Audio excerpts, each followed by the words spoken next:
वसुदेवसुतं देवं कंसचाणूरमर्दनं देवकी परमानन्दं कृष्णौ वन्दे जगद्गुरुं श्रीकृष्णौ वन्दे जगद्गुरुं श्रीकृष्णौ वन्दे जगद्गुरुं जय श्री कृष्ण टू ऑल मूकं करोति वाचालं पंगुं लंघयते गिरिं यत्कृपातमहं वन्दे परमानन्दमाधवम्. In last session, we saw Shlok 28 and 29. In that, Arjun says that looking at all my own people uh, who has come for this battle and who are standing on opposite side, uh, entire strain from all my uh, body has gone. I, I, my, my mouth is becoming dry. I am literally shivering and I am having goosebumps out of because of this very difficult to handle situation in front of me. Then further in Shlok 30 he says, अध्याय first अध्याय 38th श्लोक गांडीवं संस्रते हस्तात् त्वक्चैव परिदह्यते न च शक्नोम्यवस्थातुं भ्रमति वच मे मनः. So this Gandiv is like I'm not able to hold this Gandiv and it is about to fail. My entire body is burning. When somebody is at very high stress, the burning of skin is indication of burnout, like dismay, depression, and below depression is burnout.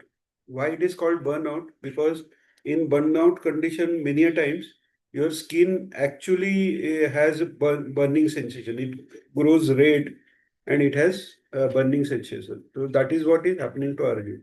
And so we saw earlier also that when we see this condition of Arjun, we simply say that Arjun was in very bad condition and all.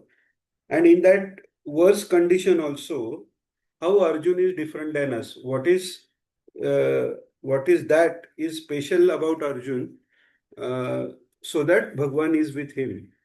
So, if we might have spoken about this a little bit. So, to elaborate further, that when we are in any particular emotion and uh, when it goes out of control, means it may be highest point of sorrow, grief, anger, or even happiness. We cannot control how uh, uh, uh, we are experiencing and even how we are behaving. Many a times, many good relations, very close relations also, they break because of something which is said out of rage. So person doesn't mean to say that, still he says, because at that point, suddenly, like with particular trigger, our mind acts as if I have to oppose or I have to hurt somebody in front of me who is behaving in certain way which is not acceptable to me. So when we are in that any of deep emotion, uh, our awareness of what is happening to my body or what is happening in my mind goes away, and Arjun is great because he is aware. If here he is explaining his body condition also, his condition of mind also, and he is also saying that So here in this slok, what Arjun is saying, that I cannot hold Gandiv. It is about to fail from my hand. My body is burning, skin is burning. Plus, he is saying my mind is also going here and there. Either it has totally gone haywire, and I'm not able to control it, and I'm not even able to stand. So, when Arjun is saying my mind is haywire, now when he is describing everything, he is describing perfectly. So, that also means that he can observe his mind independently. So, that basic detachment uh, Arjun has, because of obviously he has already learned with, plus he uh, is very close devotee of Sri Krishna. So that's why he has attained that state where he can observe his mind uh, in this very dreadful condition as well. So, and when he does that, that time he is closer to learning mode, closer to being Shishya, closer to uh, being receptive of what Bhagwan wants to say. And you will see afterwards, Arjun is saying so many things continuously. Still, Bhagwan is not saying something, anything. And that is because when any person is at peak of any emotion, and in that situation, when he is expressing something or saying something which may be wrong, that is not the point where to object, because that time that person is not at all into listening mode. In fact, whatever we say can go against, or it is completely ignored. So that's why Bhagwan is silent till now. And Bhagwan's Krupa is like river Ganges. It flows from high level to low level. So unless we show our prapannatva, sharanagati, total surrender, his Krupa is everywhere. Like uh,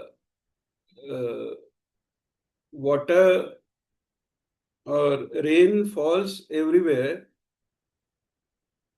and then it is retained by lowest point on the earth. So that is why being totally uh, in that surrender mode is the key of receiving everything that is to be received from Bhagwan. So now here, what Arjun is saying, that my mind is uh,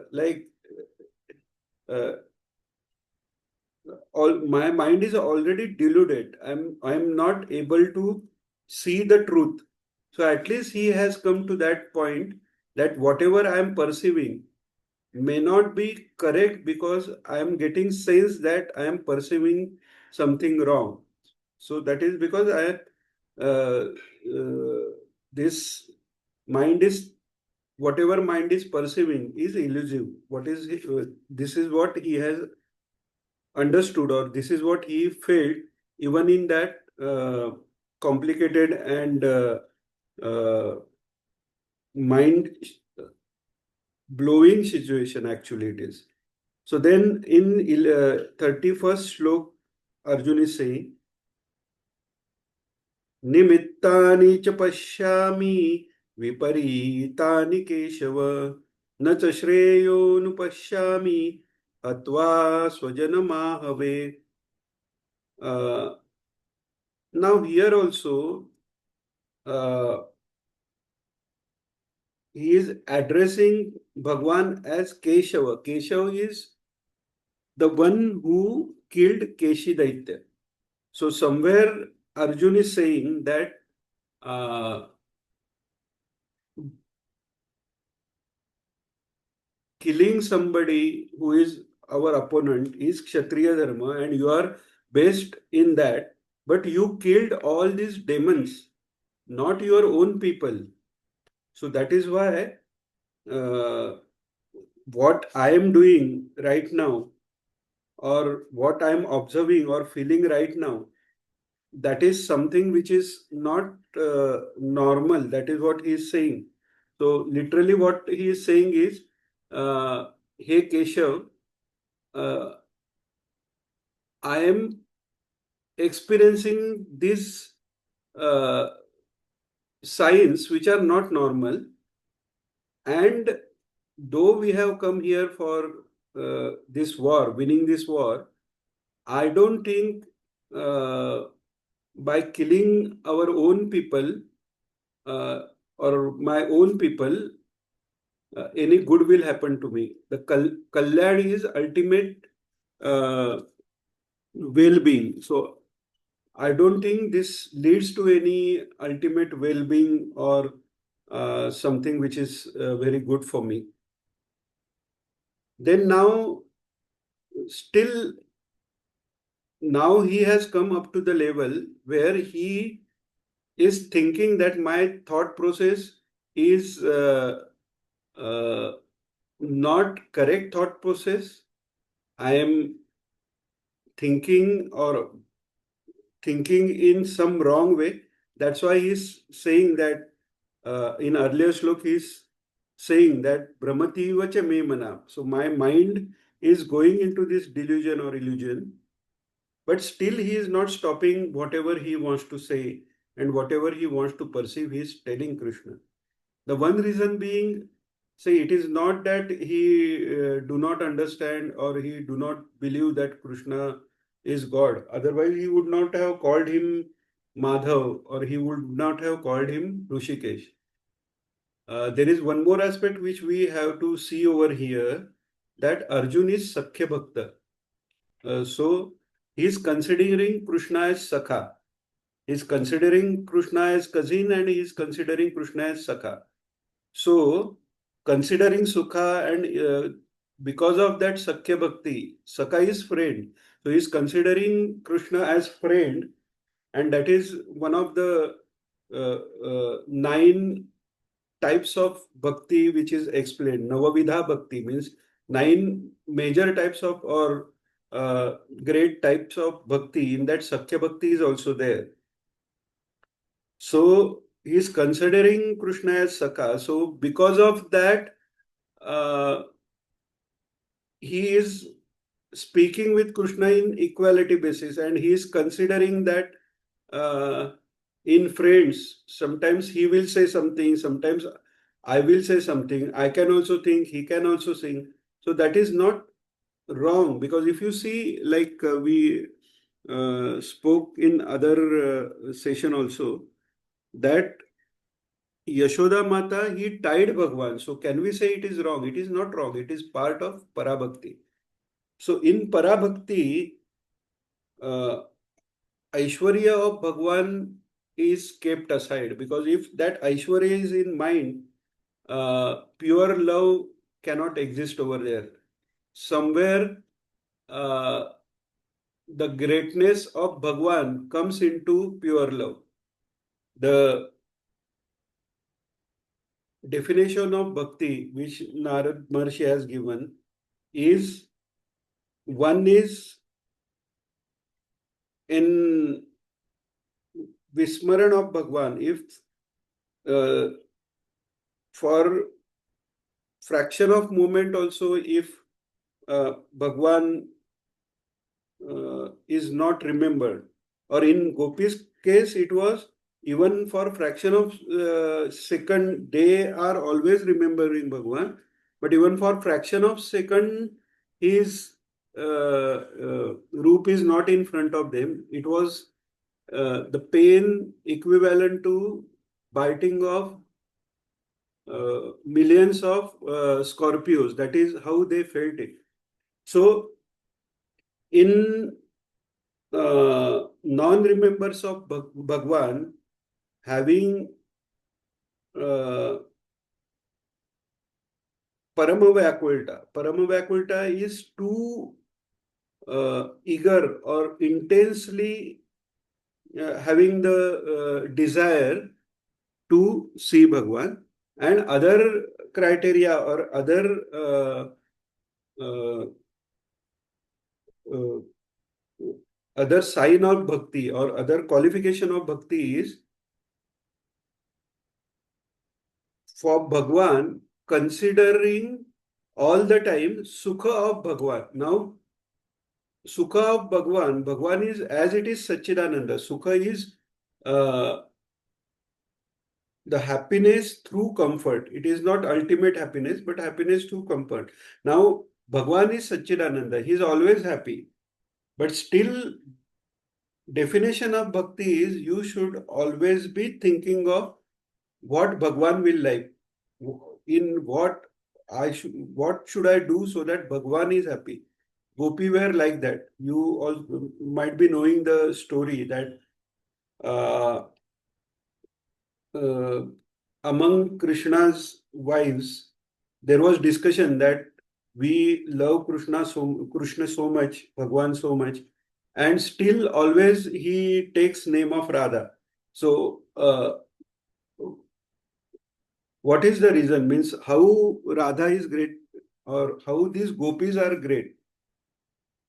So, Bhagwan wanted to like show them what is bhakti. It is not about uh, make them learn the lesson. It is about educate them in proper devotion.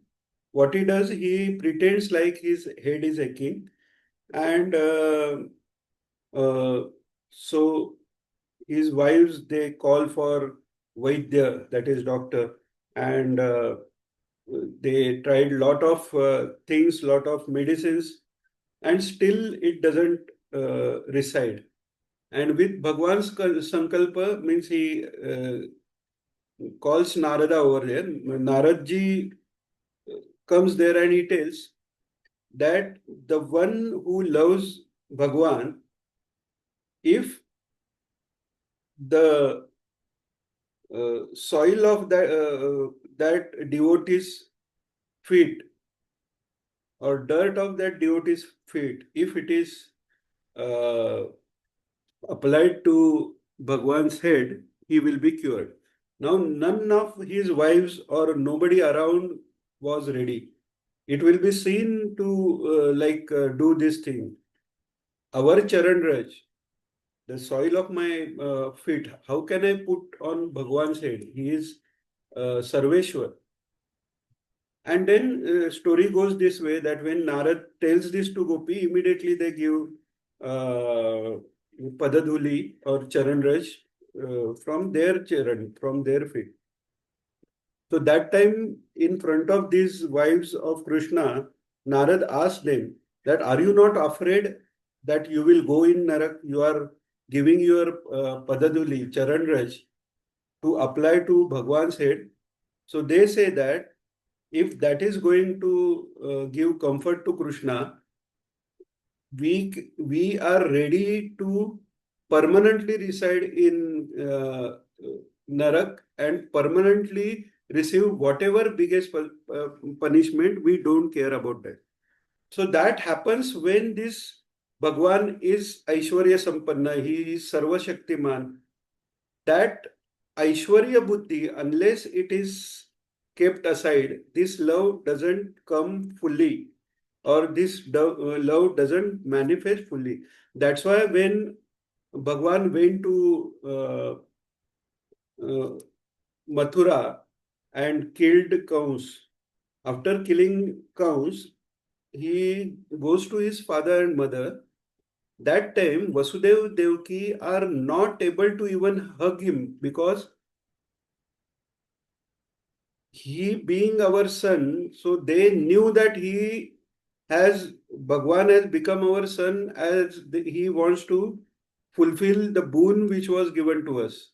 So that Parmeshwar Buddhi was there, that respect was there, and that disrespect didn't allow them to consider him as son and take him close. So that's why it is not fault of Arjun that he is considering Bhagwan equal. While considering equal also, if we look at uh, how he addresses Krishna, he's calling him Rishikesh, he's calling him Madhav. So there is no doubt in his mind that he is Bhagwan himself, or Bhagwan has ascended or incarnated in his form. So now, uh, the reason of explaining this, because many times right away we say Arjun was confused, or even after like Bhagwan was together, he was uh, applying his own mind. He was not considering Bhagwan as Bhagwan. So this is all process of our limited mind.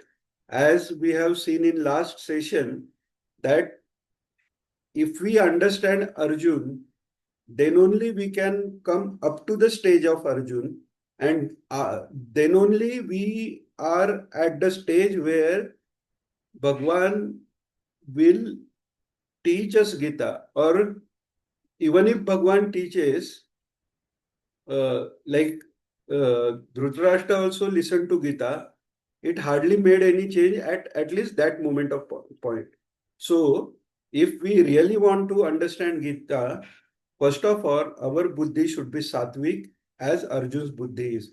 So, even though the mind which is deluded or confused, that is kind of tamogun, uh, there is ajnana of dharma, but still it has came out of his basic sattvic nature. So in Upanishads, uh, there are certain aspects or there are certain definitions for sattva raja tama, which are or their combination, which are very useful to understand the state of Arjun, or even to understand how we ourselves we behave. So nothing is 100% sattvic, nothing is 100% rajasic, nothing is 100% tamasic. When any action is there, there is obviously rajogun involved.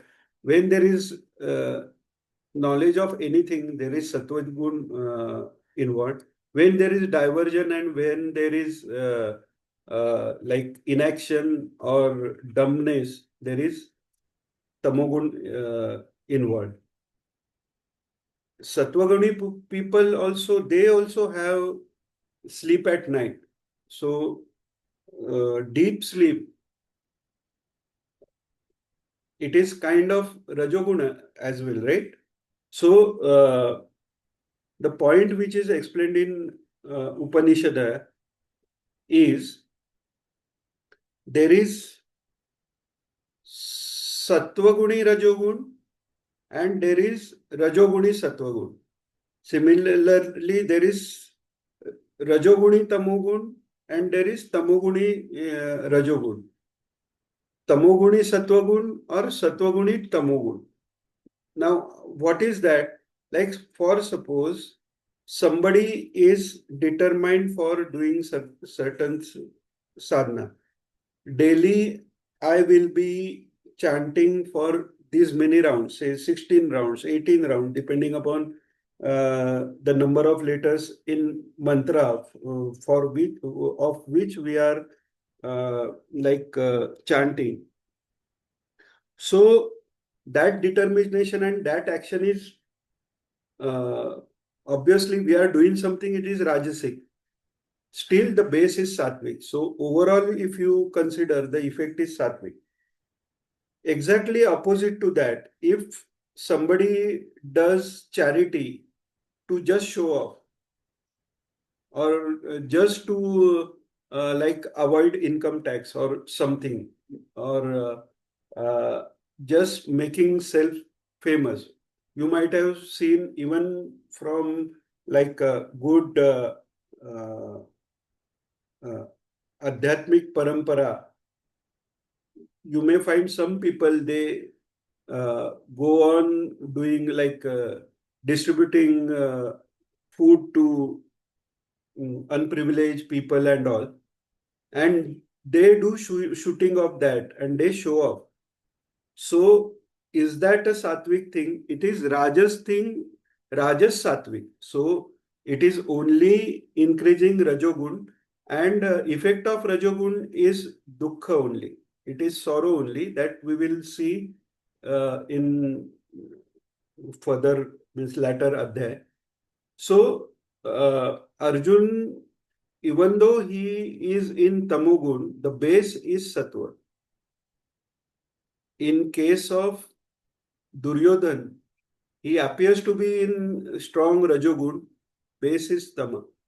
Or just to compete Pandav, Duryodhan also performed lot of yajna just to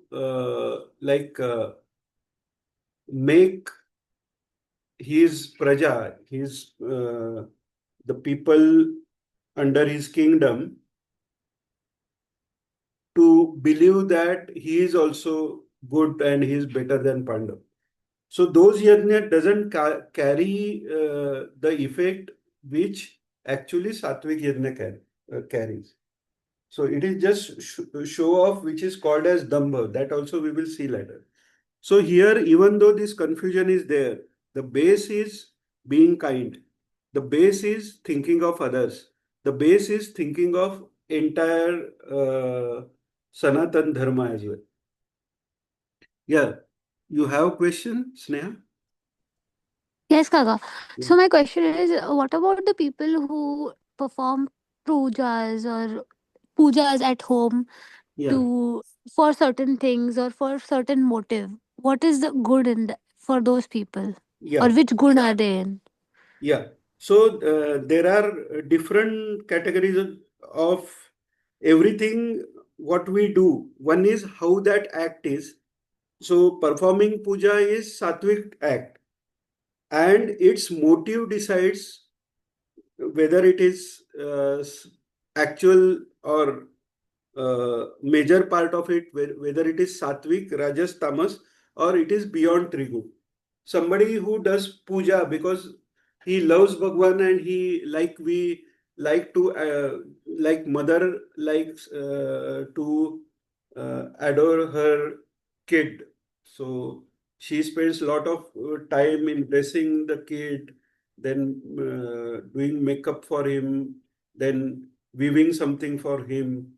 So that is out of love. So out of love, if you are offering to altar, it is pure devotion, and it will take you on the path of parabhakti.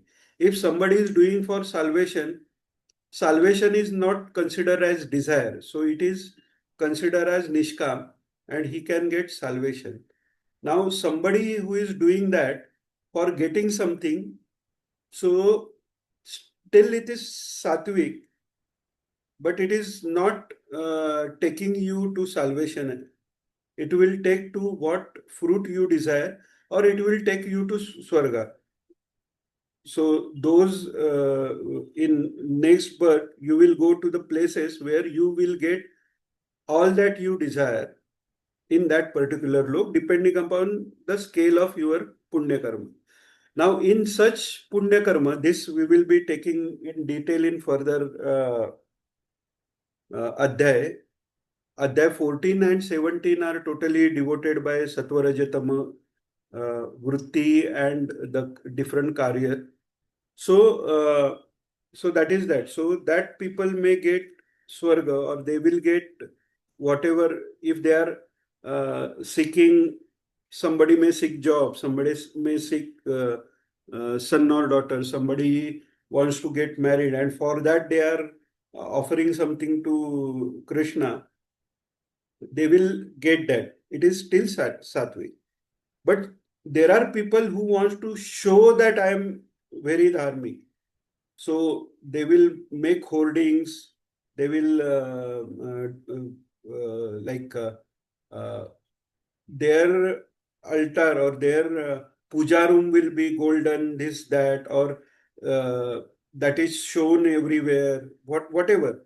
So when there is done something to show, uh, yeah, even in politicians, we cannot categorize politicians all are similar.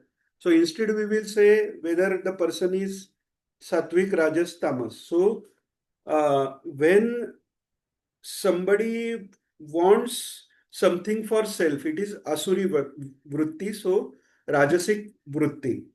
So even if they get swarga, it is rajas sattvic. If they are only thinking of them and they are not at all bother of anybody, so that is asuri pravrutti. So it will finally lead to, there is short term gain, but finally it will lead to dukkha only. And there is Rakshasi Pravrutti. Means Rakshasi Pravrutti, they may not even do any sattvic karma. And even if they do it for like in Atharva Veda, there are some rituals. If you do that, you can kill person or you can uh, like control their mind or you can uh, like totally make their mind jada. So that mind cannot think. That state also you can bring. So that becomes tamasi. So your intent decides the fruits more than actions. So even sannyas, when Bhagwan says sannyas, it is not externally whether you are taking bhog or taking fulfilling or taking pleasure of senses or not. It is internally whether you are attached or detached. That with that the result depends, and this exact thing is explained in 14th and 17th adhyay, and little bit in 8th as well. So does that answer your question, or what specifically you wanted to ask about politicians?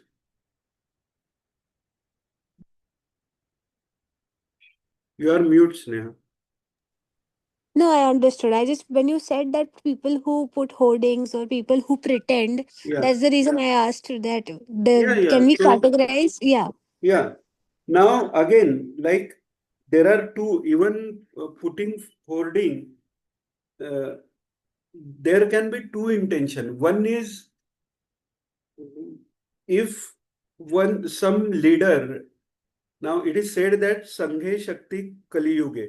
So in Kali Yuga, bringing people together for right cause uh, is having very like means it is high, it is only the strength or it is high strength, because in Satya Yuga each person is having strength. In Kali Yuga our strength has reduced, so doing something good collectively carries lot of importance.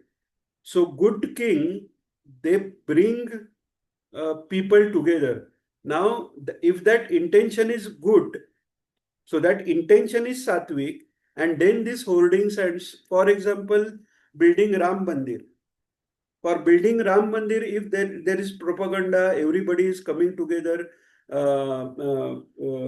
people have like made models of Ram Mandir and they celebrated it, then it is sattvic. Though it appears like Rajas, it is not just for show. It is for creating that momentum. It is like shaking this entire nation, which is in Tamogun, to bring them to Sattva. This Rajoguni action is required. You cannot go directly from Tamogun to Sattvagun. From Tamogun to Sattvagun, vehicle is Rajogun. So that is how the intention and result. See, for more than 500 years, various people they struggled for like uh, making Ram Mandir. Okay. Even Shivaji Maharaj couldn't make that. And if then somebody makes that, and not a single person objected on that, there was no violence, nothing. So this achievement, this has happened. So there is definitely, Bhagwan is going to tell in Adhyay 10 that yad